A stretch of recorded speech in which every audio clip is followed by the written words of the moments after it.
Welcome to our instruction course on Ocular Oncology, the Masquerades. So actually, Fairooz was the chief instructor, but she has suddenly left. So she has asked me to take care of the IC. So basically, we'll be talking on different aspects of ocular oncology, including eyelid, adnexa, surface, and some intraocular masses. So I'll be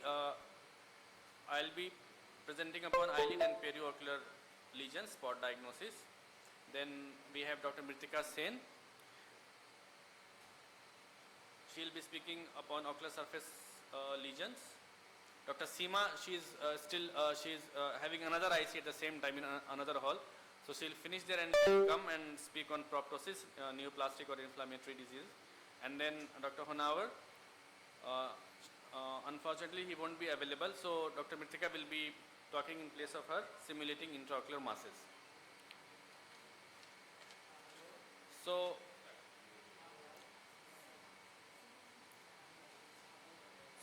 we are running late, so without much ado, I'll just start on eyelid and periocular. Yeah. So this is a working classification of eyelid tumors. So they can be epidermal, they can arise from the epidermis, adnexa, and from the stroma. So when we talk about the epidermis, so most of the common lesions that we see, like epidermoid cyst or the squamous and basal cell carcinomas, they are all the common epidermal eyelid tumors. In the adnexa, mainly the hair follicle, sweat glands and sebaceous glands. The tumors arising from these structures, they will be covered under adnexal tumors. And the stroma, of course, will include like nerves, blood vessels, mesenchymal structures. So whenever we see a patient in our OPD, the first thing with the eyelid mass, so first thing we need to do is to ensure whether it's a benign or a malignant lesion. So how do we confirm?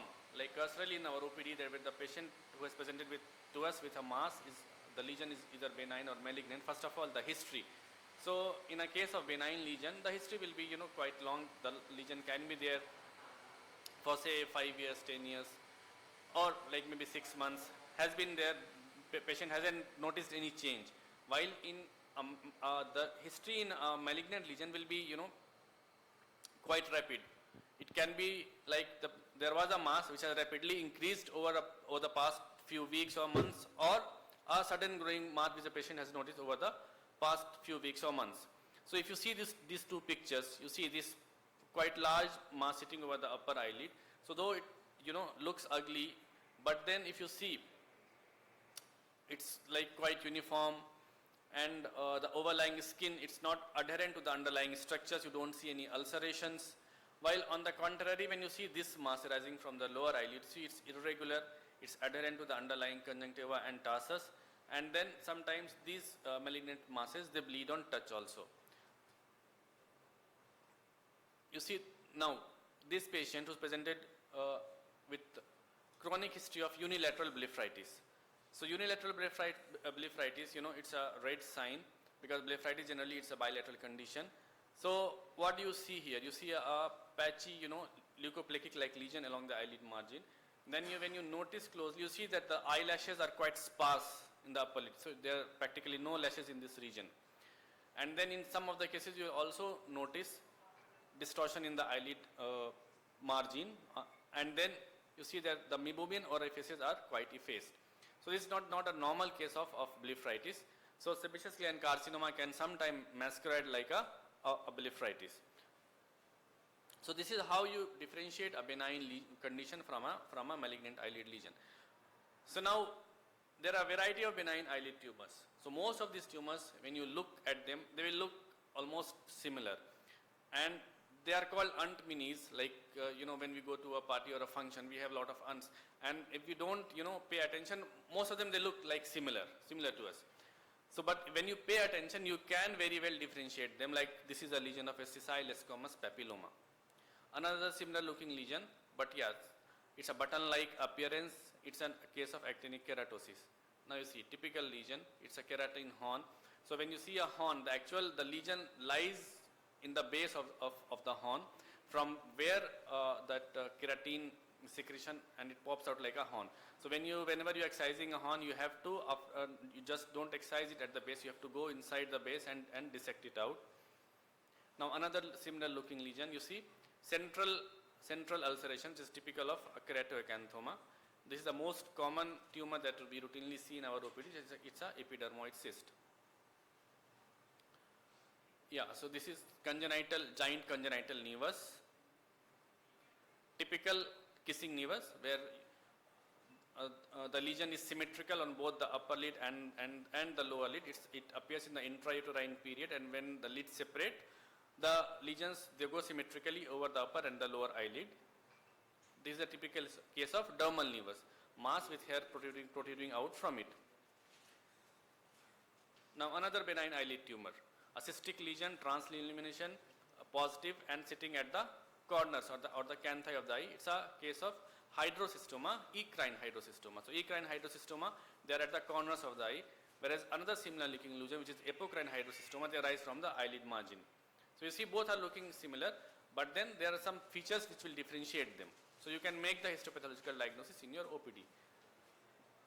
Another similar looking lesion just below the eyebrow, violaceous in appearance, looks inflammatory. It's a typical case of pilomatrix soma.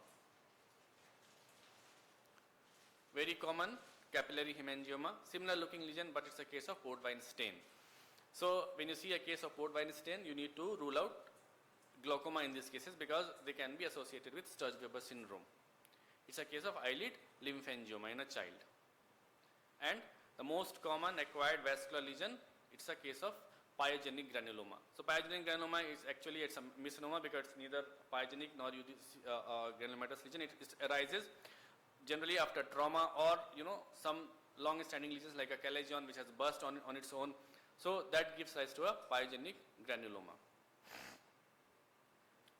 So we talked about the epidermoid adnexal tumor. This is a stromal tumor, a typical eyelid mass with a S-shaped ptosis. It's a case of plexiform neurofibroma.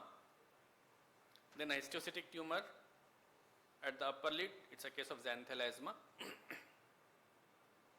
So these were the common spotters of benign eyelid tumors, the profile of tumors which you will commonly see in our OPDs, and this is how you differentiate them just from their, by looking at them, just from the appearance and some typical features. Now coming to the malignant lesions. So like in the Western population, the most common malignant eyelid tumor is basal cell carcinoma, whereas in the Indian subcontinent, it's a sebaceous gland carcinoma. So basal cell carcinoma can be of three varieties. It can be nodular, it can be pigmented, and it can be a morphea form. So you see it is also called a rodent ulcer. So this is a typical appearance of a basal cell carcinoma where you see a small pigmentary lesion with central ulceration. And this is another variety which I talked about. This is a morphea form lesion which spreads like a carpet. So a morphea lesion has a poorer prognosis as compared to the nodular basal cell carcinoma. Squamous cell carcinoma, of course, not that common, and we see it quite rarely. And when you look at them, so both squamous cell carcinoma and sebaceous gland carcinoma, they will look alike, especially when it is in an advanced stage. But then when you look closely, so squamous cell carcinoma, since they arise from the skin, so in the early stages the tarsus and the conjunctiva may be spared, but yeah, in the advanced stage it can invade the tarsus and the conjunctiva. While a sebaceous gland carcinoma, generally it will arise from the posterior lamella, and later on it will involve the skin. So that's how you differentiate a squamous cell carcinoma from a sebaceous gland carcinoma. Now basal cell carcinoma, as compared to squamous cell carcinoma and SGC, it generally doesn't metastasize. It's a locally malignant disease, so it won't metastasize. A lymph node metastasis is not that common, while it's quite common in cases of squamous cell carcinoma and sebaceous gland carcinoma. So whenever you are looking at these malignancies in your OPD, just make a habit to palpate the cervical and the preauricular retroauricular lymph nodes. Now sebaceous gland carcinoma. So sebaceous gland carcinoma can have a wide array of presentation. It can present like a chalazion like this. So if you don't look closely, like the features of loss of eyelashes and eyelid margin destruction, this can very well go as a chalazion, while it's a case of sebaceous gland carcinoma. So this is another case of sebaceous gland carcinoma arising from the lower lid. Most of them, they arise from the upper lid. This is arising from the lower lid. Another case arising from the caruncle. So caruncle is also a site where there are sebaceous glands. So you can also see sebaceous gland carcinoma arising from the caruncle. Sebaceous gland carcinoma just involving the posterior lamella, only the conjunctiva, arising just from the conjunctiva. So this is another variant of sebaceous gland carcinoma.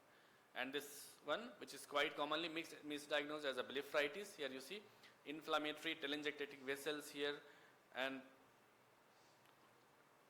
conjunctival congestion localized to this area, and then all these features are unilateral. So this is also a sebaceous gland carcinoma, and it can be masqueraded as a blepharitis. So these are the different presentation of a sebaceous gland carcinoma. So sebaceous gland carcinoma, as I told, so they can metastasize to both to lymph node and can have distant metastasis. So it's of utmost importance to palpate lymph nodes in these cases, and if you once you have made a diagnosis, many of these patients, especially the one with the features of blepharitis, they will need a map biopsy to confirm whether other conjunctival sites are involved or not. So just to talk a little bit about management, like most of these patients, they need eyelid reconstruction followed by excision. So if only the anterior lamella is involved, you just need to replace the anterior lamella by a full thickness or partial thickness skin graft, as was this was a case of basal cell carcinoma where the mass was excised and replaced with a full thickness skin graft. This is also a case of basal cell carcinoma involving the upper lid. So a freakish flap has been done, just replacing the anterior lamella. If it is involving the margin, if the defect is small, this can be closed directly like this, as in this case, along with or without a cantholysis. And if a large mass like this, so you will need a large tensile rotation along with some other flaps to close it. Large upper lid mass, sebaceous gland carcinoma, which was resected, it has been repaired with a cutler beard, and this is the post-operative appearance of the patient. And this is involving the lower lid, large sebaceous gland carcinoma involving the lower lid. So when the mass is of such a size, so you have to practically excise the whole of the lid. So in this case, the posterior lamella has been taken from the upper lid, it's a huge tarsoconjunctival flap, and the skin has been replaced by a advancement flap, and this is the immediate post-operative picture. So this is how, like just a brief background, how to repair these when you excise these masses and our eyelid defect is created. So just to conclude, eyelid tumors, as I said, they can be epidermal, stromal and adnexal, and you have to differentiate a benign from a malignant, because once you have a doubt of a malignancy, you have to do an incisional biopsy to confirm the diagnosis, and then you have to formulate a plan. Squamous cell papilloma and epidermoid cyst, they are the most common benign lesion, whereas the sebaceous gland carcinoma is the most common malignant lesion in the Indian subcontinent. And most of these lesions, if you have a doubt of malignancy, will need incisional biopsy for diagnosis. Thank you.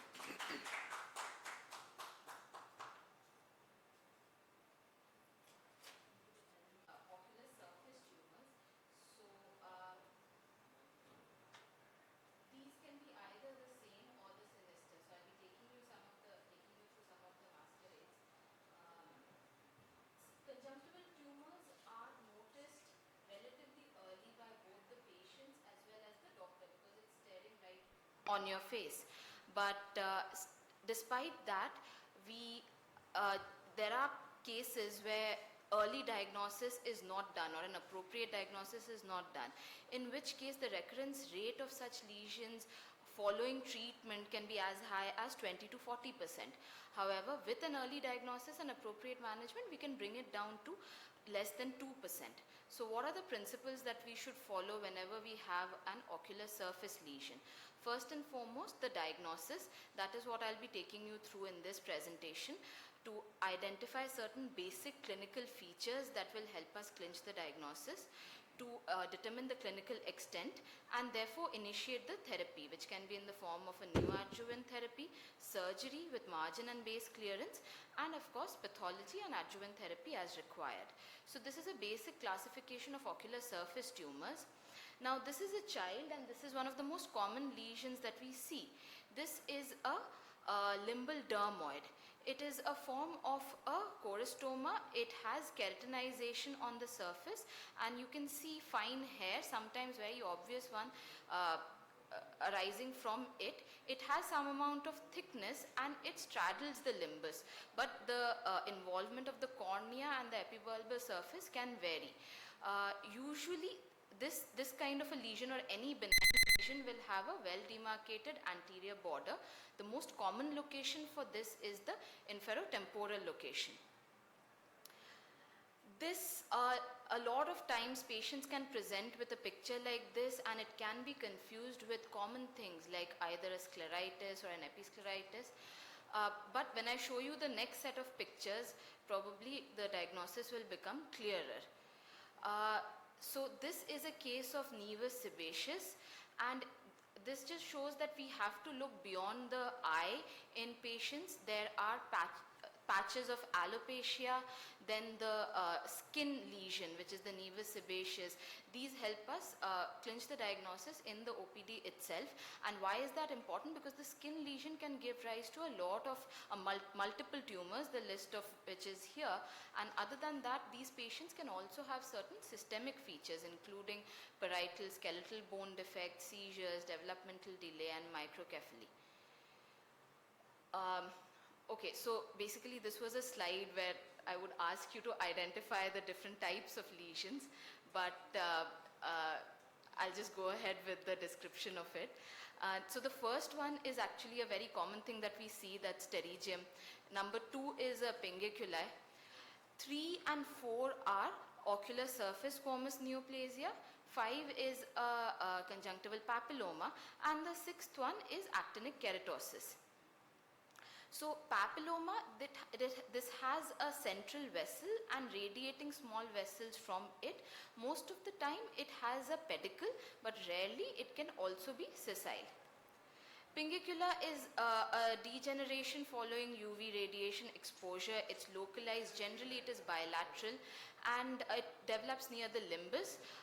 So sometimes it can present like an angry looking lesion, but that's just an inflamed pinguiculus. Actinic keratosis, it is a pre-malignant lesion, and therefore a small one we need to closely observe for any change in size. And these are relatively flat, and these are avascular.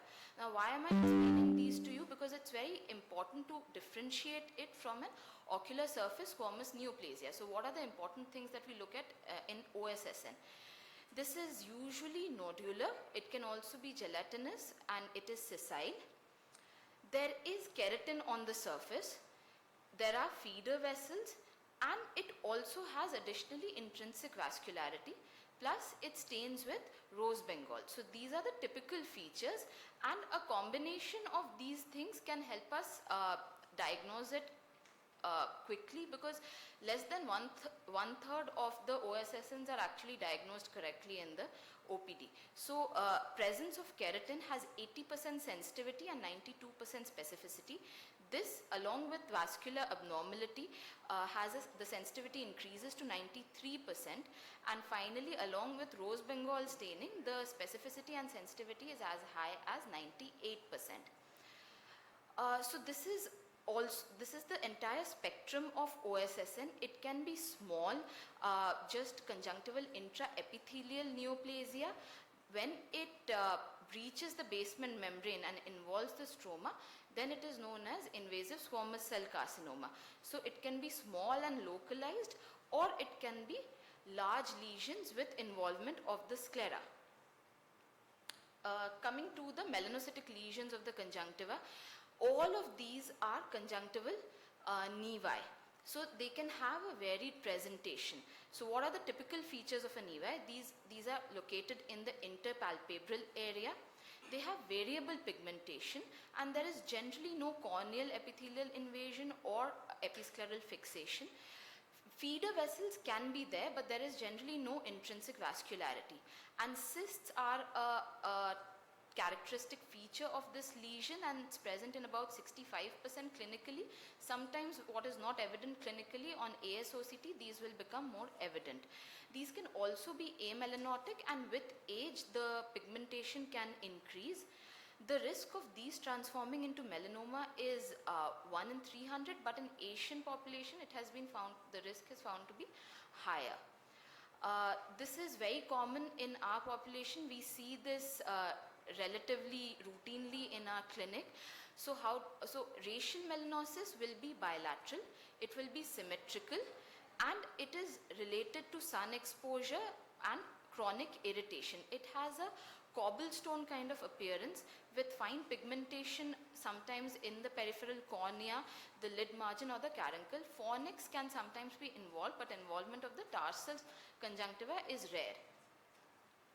This is another lesion which looks similar to racial melanosis, but the differentiating feature here is that it is asymmetric. This is a primary acquired melanosis and is generally, it starts in the middle age, it presents in the middle age group. It is flat and it has a peppery appearance. There are no cysts or microfolds that can help you differentiate it from CAM and nevus, and palpebral and fornical involvement is present.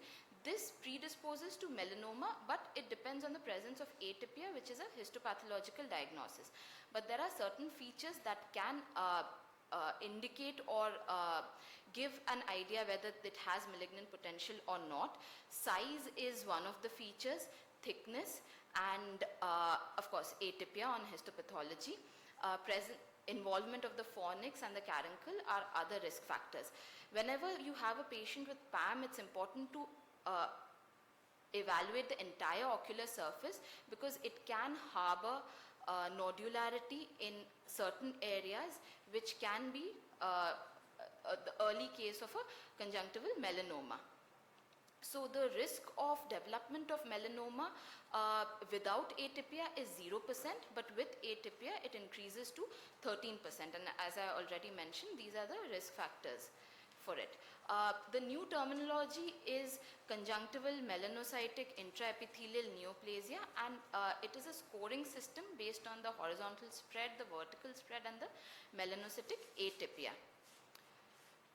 Now this again is an asymmetric pigmentation of the conjunctiva, but when we pull down the lower lid, we find that there is a large nodular lesion. This is elevated, it is solid, it has extensive vascularity and prominent feeder vessels. So this is a conjunctival melanoma. Now these are the varied presentation. It can be large and obvious, it can have a diffuse involvement, and it can have a caruncular or a fornical involvement as well. So this is a table that differentiates the different pigmented lesions of the conjunctiva. I've already mentioned the features, so I'll just move on to the next one. So these also look like conjunctival melanoma, but which one of these do you think is actually a melanoma?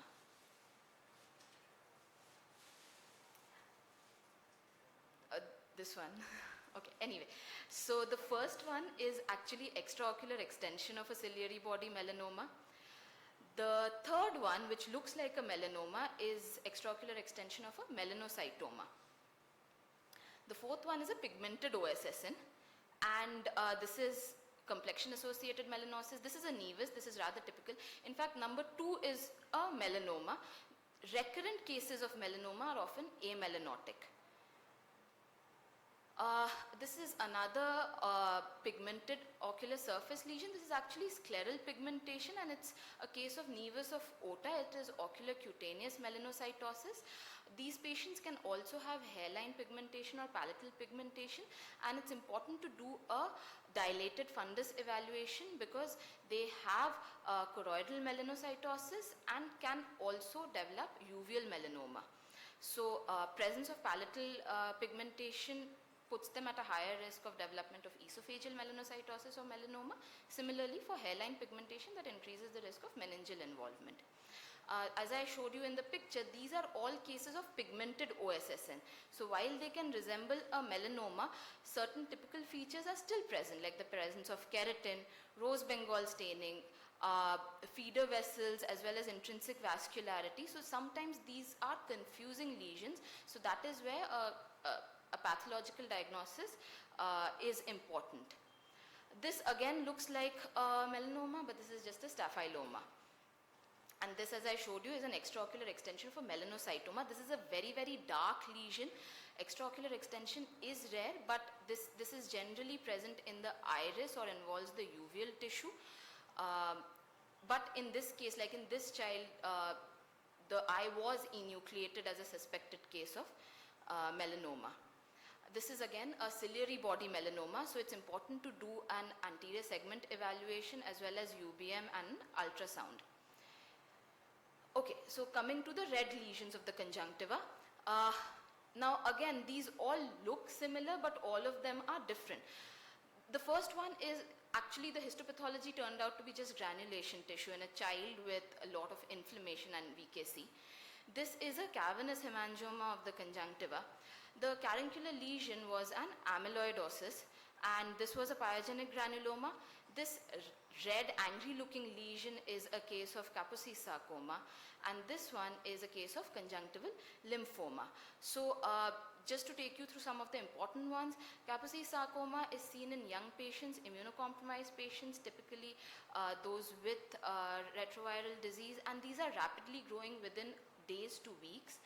It's an epibulbar location and can often present with spontaneous subconjunctival hemorrhage, but a change in lesion, rapid change in lesion is what should prompt you to do a systemic evaluation, and these have large angry looking vascular channels. Amyloidosis generally has an orangish appearance. These another site that these are often present in the plica and the caruncle, and this is another lesion that bleeds spontaneously. And of course, histopathology is diagnostic. These are lesions which look similar again, but this is a case of lipodermoid, this is a case of fat prolapse, and interestingly, this turned out to be a solitary fibrous tumor. So,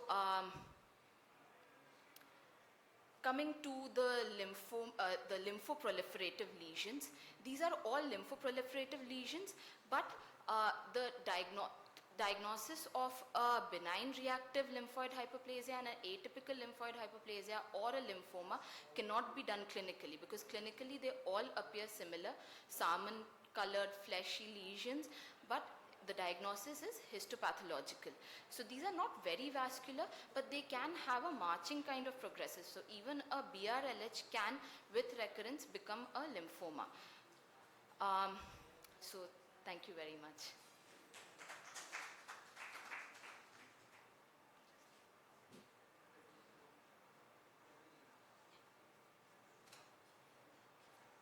So I'll just call upon the next speaker. We have Dr. Seema Das, and she will be talking to us about on proptosis.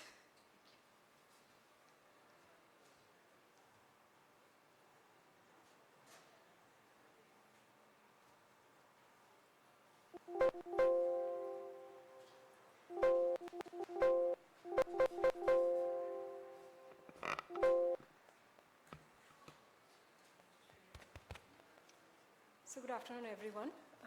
So after the eyelid and the ocular surface, we'll talk about few lesions, neoplastic and non-neoplastic lesions.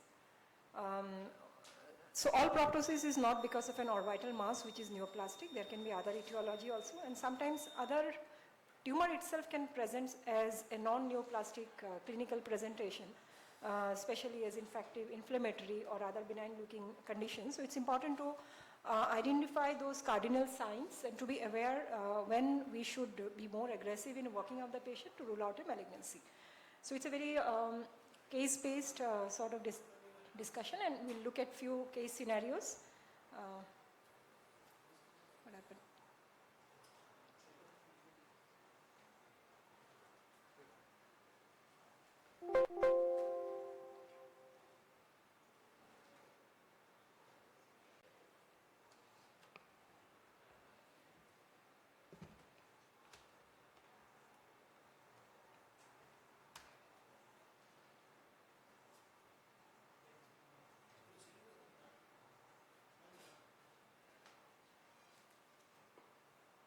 All right. So we'll talk about few cases of proptosis where the presentation might not be what we normally see as orbital tumors. So these are very classic presentation of orbital tumors, and looking at this, we usually don't have any doubt that we are dealing with a malignancy, but that's not always the case. So this is the first patient. This is not one of our patients, but this is the presentation, first presentation. Like all of you know what is the diagnosis here. What do you think it is? This is thyroid eye disease, we know. It's an active thyroid eye disease. There is proptosis, there is retraction of the eyelid, there is chemosis of the conjunctiva, and then there is edema, erythema of the skin. What do you think this gentleman is? Does it look similar to the previous one, or is it different? Okay, some similarity maybe in terms of there is some proptosis, there is some retraction, there is some chemosis, inflammation of the conjunctiva, but still there is something which is not fitting in. Right? So there seems to be the inflammation which is confined to the lateral part of the conjunctiva. There seems to be some dilated blood vessels subconjunctivally in the lateral aspect. Proptosis seems to be slightly eccentric mode. The globe seems to be displaced medially. So these are not the findings which usually is fitting into thyroid, plus it's an unilateral presentation. The other eye seems to be pretty okay. So we are not happy with the thyroid. This is a closer look. And so we get a CT scan, imaging done. This is the MRI. So what do you see here? Not a very great quality, but I think this was the imaging the patient already had when he had come to us. But there is some thickening of the extraocular muscles, especially the lateral rectus, seems to be thickened. There is no obvious mass lesion in the orbit except for this thickened extraocular muscle. So what do you think? Does it still fit into thyroid? Myositis. So myositis is one differential, it's possible, but he did not have any pain. So usually myositis should be painful. Yes, Shahid has it, all right. All right, so the other differential in these scenarios we can think of is extraocular muscle lymphomas. Orbital lymphomas presenting predominantly as extraocular muscle involvement, and when we saw this imaging picture, it was not fitting into myositis, neither into thyroid, so we decided to go ahead with the biopsy. Intraoperatively, there is a gross thickening of the lateral rectus. It has this typical pink, salmon pink appearance, which we see in the conjunctival and the subconjunctival lymphomas, and the biopsy confirmed the diagnosis of an NHL. So extraocular muscle lymphoma can sometimes mimic a TED, and we need to be aware of this scenario. Why is it important? Because if you think this patient is TED, we start treating this patient with steroid, this patient can still respond to some extent, because we know even lymphomas do respond to steroid. And then we are going to miss the diagnosis, or the diagnosis is going to be delayed, which we definitely don't want. So, second case, again, what do you think it is? This again is a unilateral proptosis. Other eye seems to be absolutely okay. Not much of congestion. There is proptosis, there is retraction, there is fullness, inferior orbital fat prolapse, and there is some fullness in the lower eyelid. So how do you approach? You would of course get an imaging done. So we got an imaging done. And then there is thickening of the extraocular muscles. So how do you approach this now? Does this muscle thickening look little different from the thickening that we see in thyroid? Right? It seems to be, maybe at least the medial rectus seems to be sparing the tendon. The lateral rectus not very clear. But what is striking here, this thickening is not uniform. It's not a uniform white appearing muscle. Normally a thickening of the thyroid, even if there is edema or anything inside, should be uniform. This is like a patchy hypo and hyper density within the muscle, which is little unusual for a myositis or a thyroid or any other inflammatory thickening of the extraocular muscle. So it shows that there is some infiltration going on inside the muscle. So that's why these two areas are looking different on the imaging. So again, we go for a biopsy.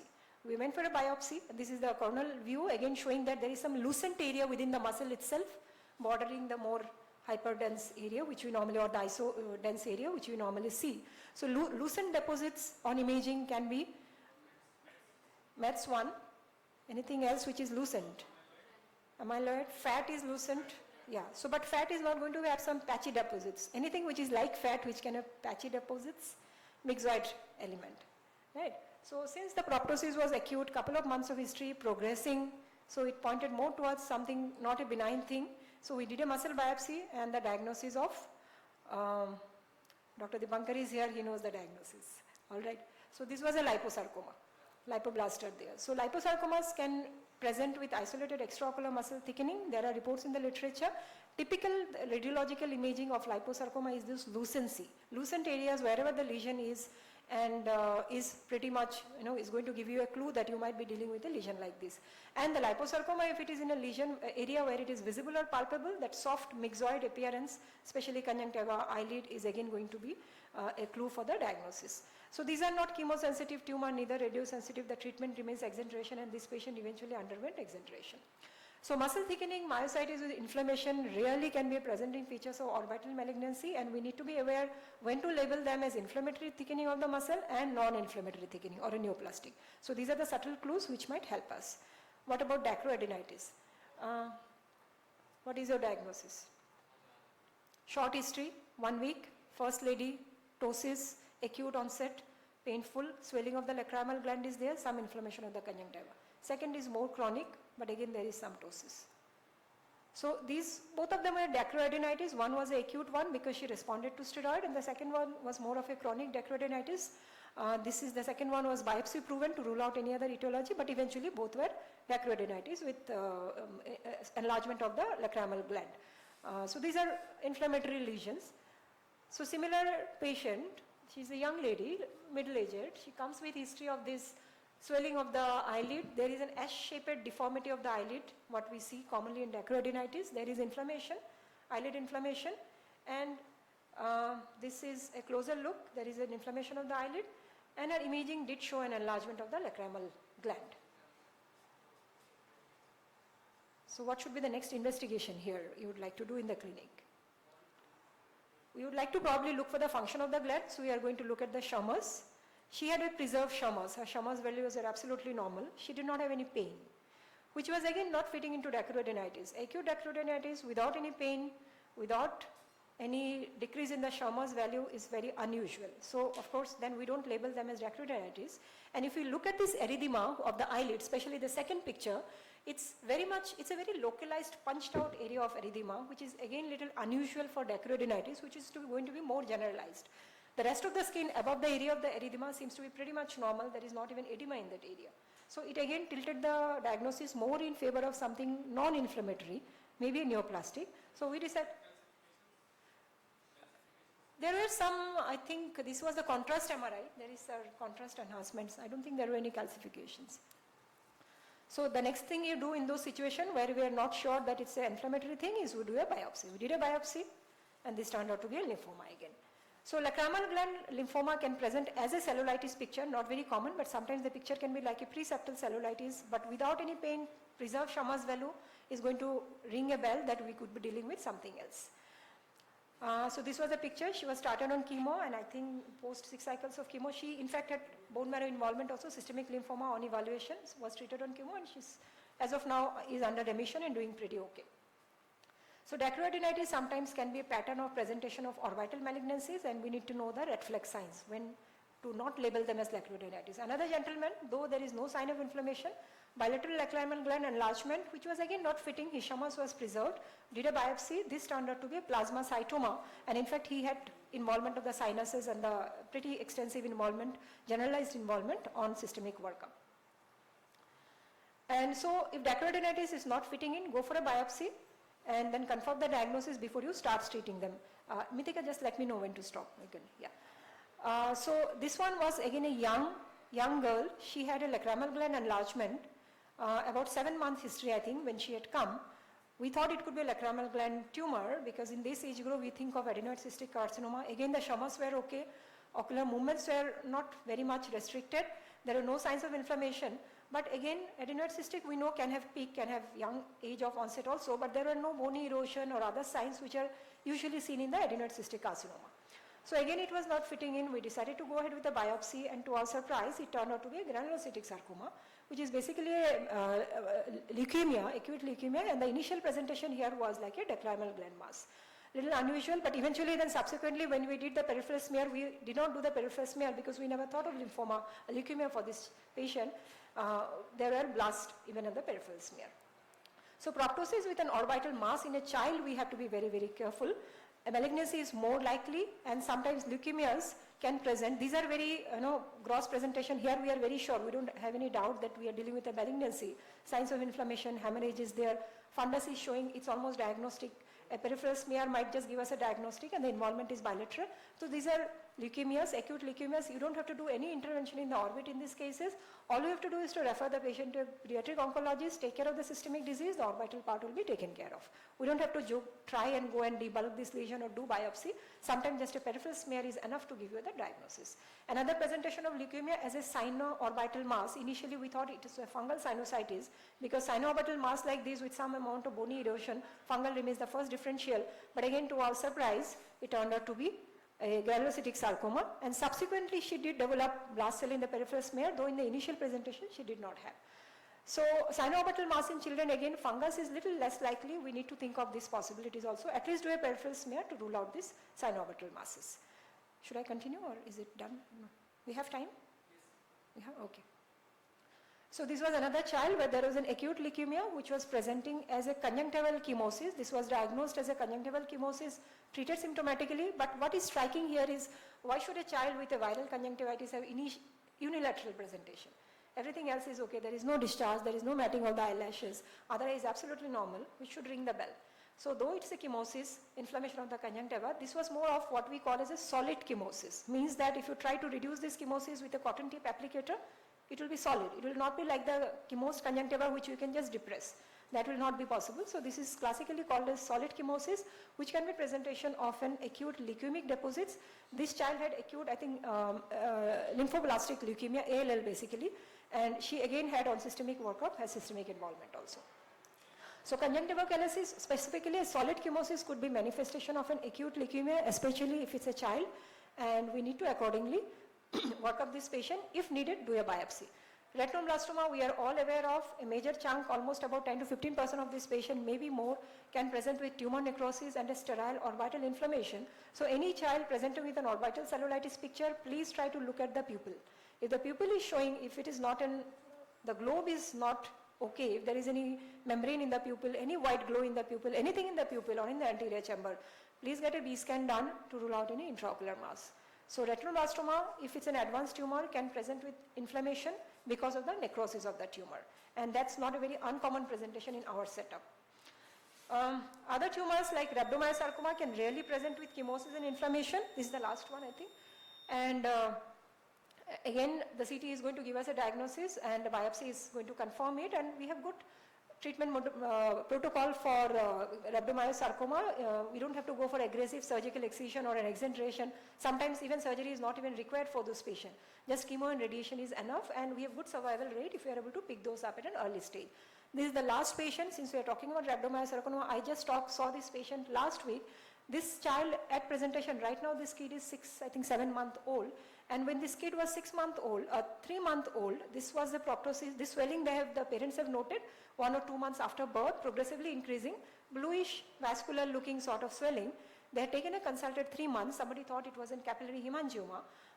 Got an imaging done. It seems to be a vascular lesion on imaging.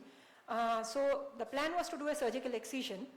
But then since it was a vascular lesion, they thought, the surgical excision is not going to be safe before doing an embolization. The child at 3 months of age actually underwent femoral artery catheterization and an embolization of the lesion to reduce the vascularity. Since nothing happened after the embolization procedure and the proptosis kept on increasing, that's the time when the child came to us, and we know that we are dealing with a solid mass here, most commonly rhabdomyosarcoma. We did a biopsy and the diagnosis was confirmed, it's a rhabdomyosarcoma.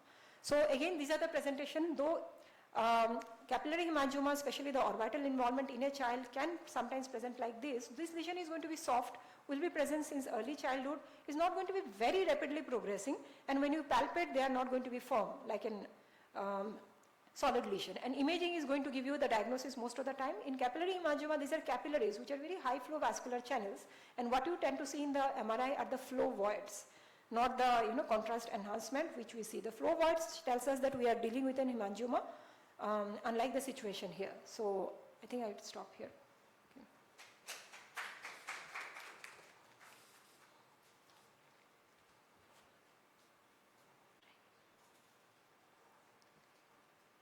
So I'll be talking to you about the intraocular tumors as well. Now, generally we can actually identify them again by certain typical features as well as their color. So these all are brown to black intraocular lesions, similar looking, but all of them are actually different. So the first one is a melanoma, the second one is an optic disc melanocytoma, this is an RP adenocarcinoma, and finally the fourth one is a nevus. So how do you identify these, which ones need to be treated and which ones can just be observed? So choroidal nevus, generally these are not very common in our population, and they have a very low risk of transformation into a melanoma, but there are certain features that can help us identify which ones can transform into a melanoma. That is given by the mnemonic TFSOM DIM. So like this lesion that you can see here, although on ultrasound the thickness is more than 2 millimeter, there is no subretinal fluid on OCT. The vision was good in this patient, and on autofluorescence there is no orange pigmentation or hyperautofluorescence, and you can see drusen on this surface, so that indicates that this is a chronic lesion. Also this is a solid lesion, so M stands for melanoma hollow on ultrasound, that's also not there, and the diameter in this case was greater than 5 millimeters. So these are the factors that we look at whenever there is a doubt about the kind of lesion that it is.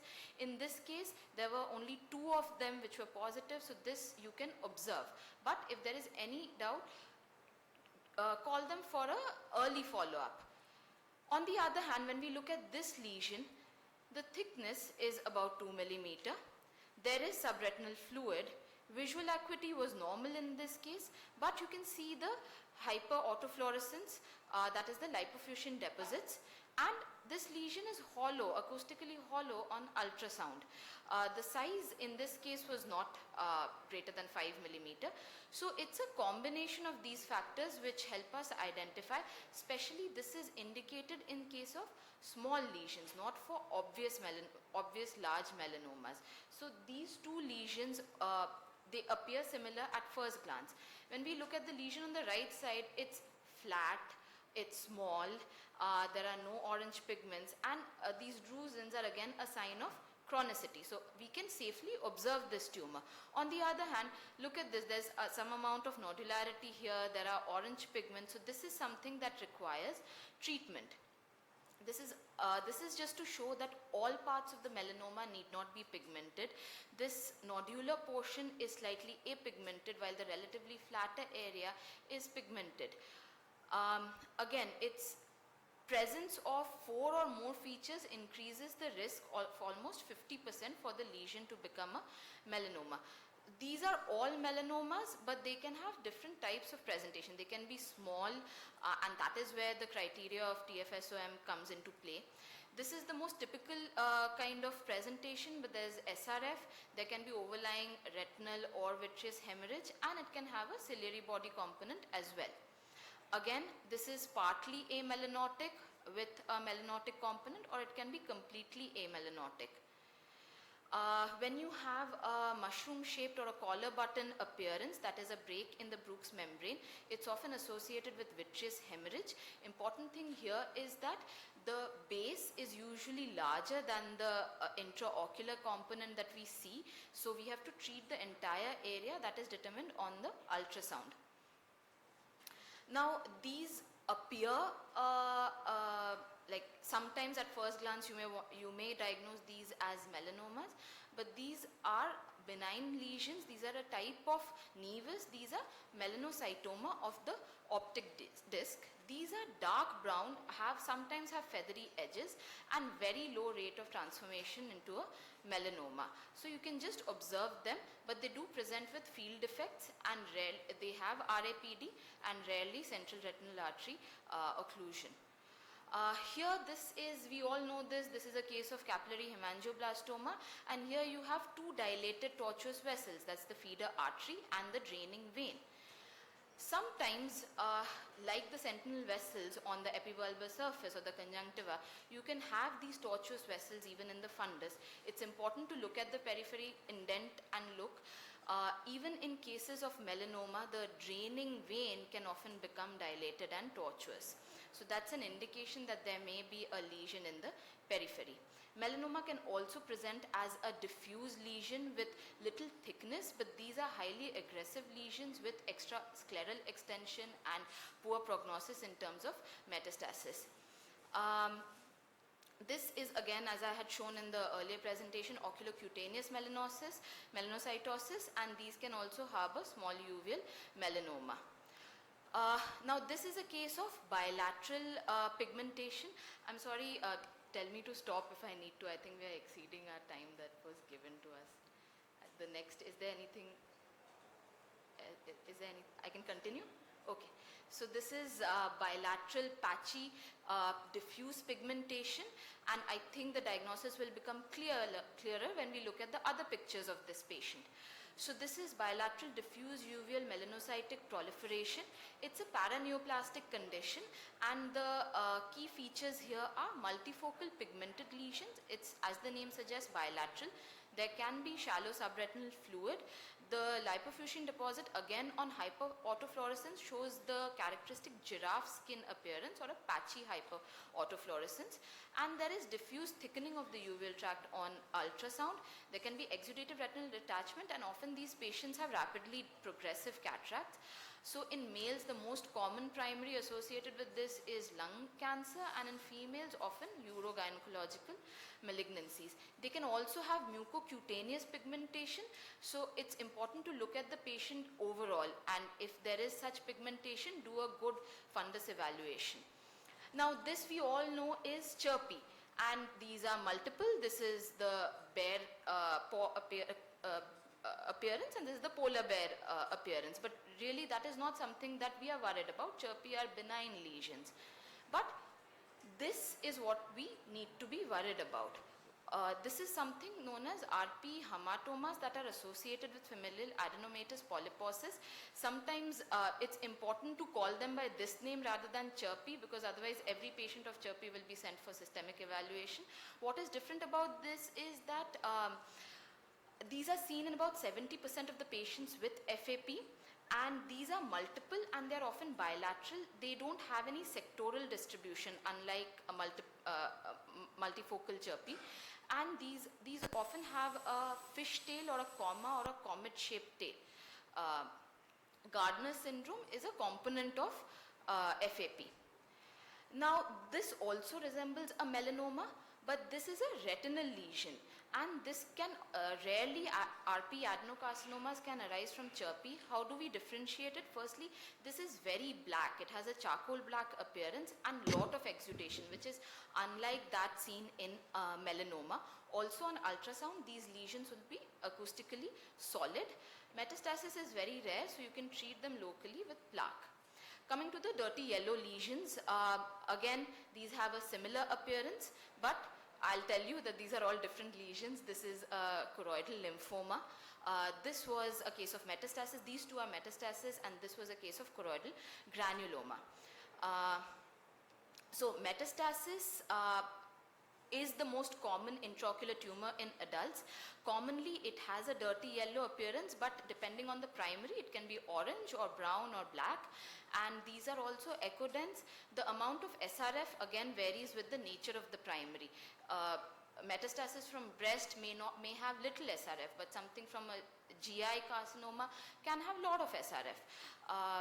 And on OCT, you have a characteristic lumpy, bumpy appearance.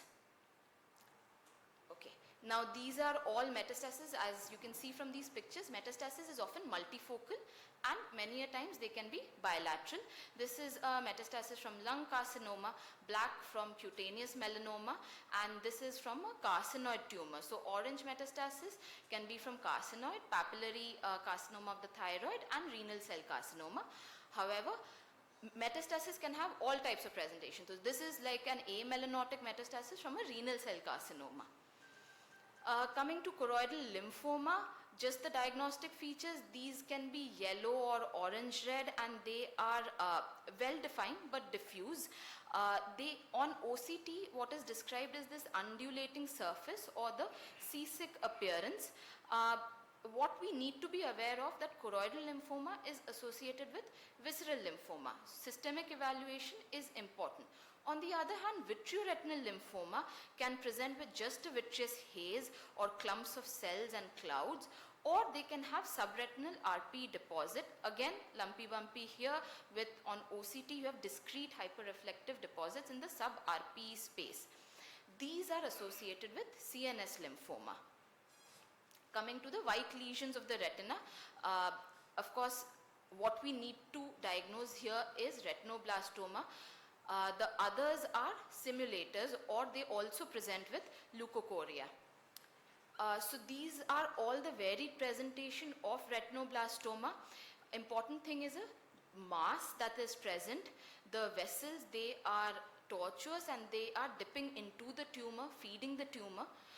Rarely, especially in slightly older age group, you may not find a calcified or an obvious mass, but you can have, it can resemble just inflammation or uveitis, but if you indent and do a UBM, you can have a peripheral diffuse anterior sort of retinoblastoma.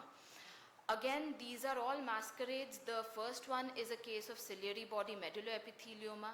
These two are retinoblastomas. This was a case of granuloma, and these two are again medulloepithelioma. So important to differentiate coats from retinoblastoma because treatment varies. In coats you'll have xanthochoria, retinoblastoma you'll have leukocoria. Coats you have telangiectatic vessels and dilated vessels with lot of exudation, and of course on ultrasound there'll be intraocular or calcification within the lesion. Coats can rarely have calcification at the periphery or the ocular coats. I think I'll stop here. Thank you very much.